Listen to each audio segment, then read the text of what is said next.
దేశంలో అనేక ప్రాంతాల్లో అధికారంలో ఉన్న పార్టీ సభ్యులు ప్రతిపక్షంలో ఉన్న పార్టీ సభ్యులపై గొడవలకు దిగిన సందర్భాలు అనేకం ఉన్నాయి. ప్రస్తుతం ఇలాంటి వాతావరణమే ఆంధ్రప్రదేశ్ రాష్ట్రంలో కనబడుతుంది. 2014వ సంవత్సరం ఆంధ్రప్రదేశ్ రాష్ట్రం విడిపోయింది.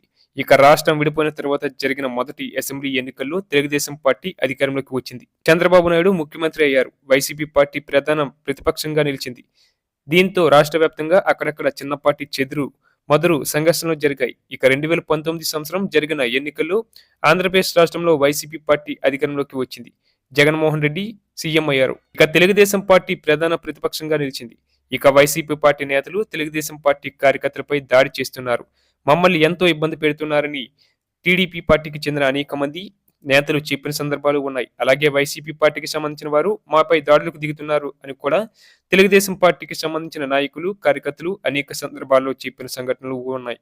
ఇకపోతే 2024వ సంవత్సరం జరిగిన అసెంబ్లీ ఎన్నికల్లో మళ్లీ ఆంధ్రప్రదేశ్ రాష్ట్రంలో టీడీపీ అధికారంలోకి వచ్చింది. చంద్రబాబు ముఖ్యమంత్రి అయ్యారు. ఇక వైసీపీ పార్టీ ఈసారి కేవలం 11 అసెంబ్లీ సీట్లు మాత్రమే గెలిచింది.